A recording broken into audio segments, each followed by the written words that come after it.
Welcome back, everyone. Revenge killings in Syria between Sunni and Shiite Muslims last week and throughout the weekend left several hundred fighters and civilians dead.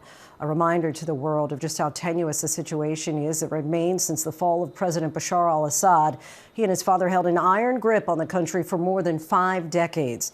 So what happens now? And can the country exit a 14-year civil war without further bloodshed?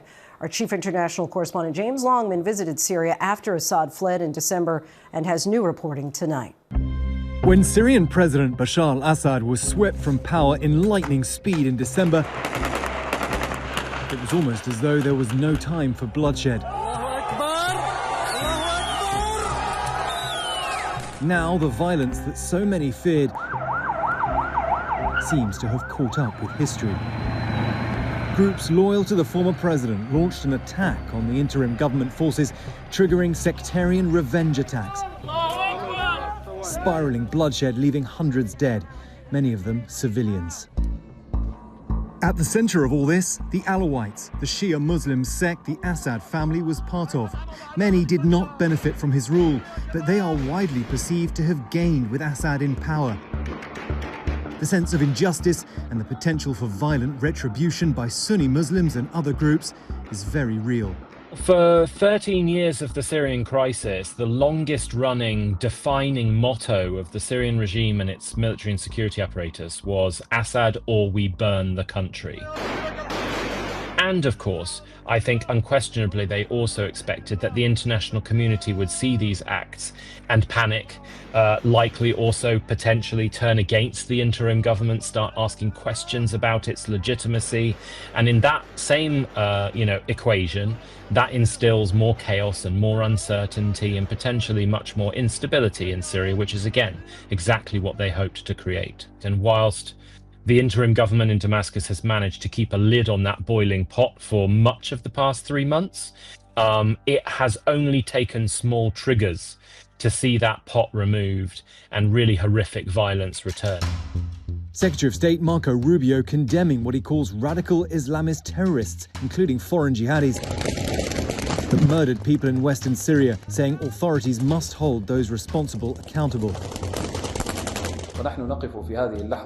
Interim Syrian President al-Sharaa announcing just that, calling for calm and setting up a committee to investigate the atrocities. But his challenge is enormous. Al-Sharaa is the leader of HTS, a rebel group formerly affiliated with al-Qaeda that overthrew Bashar al-Assad. Sharaa now says he rejects extremist philosophy and has sought to present an image of inclusivity, reaching out to Syria's ethnically and religiously diverse communities.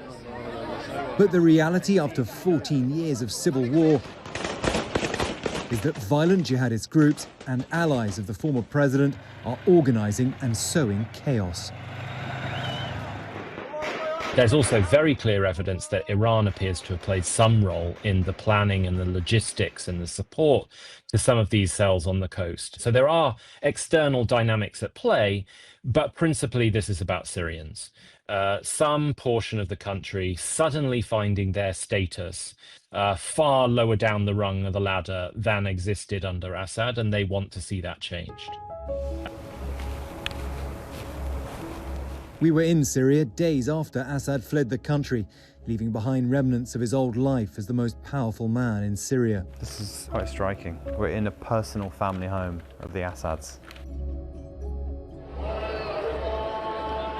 At the time, the country was celebrating, but in the background, a cautious optimism. There are men walking around with guns, and they have some of them, it says ISIS, Daesh, Maktub. Inshallah, nothing. Inshallah is God willing, of course, God willing. Yes. But the reality is that there are people in your country who the world doesn't know about. So that's why there's concern. Yes. Do you understand? But most of them are Syrian. Syrian people doesn't hurt Syrian people.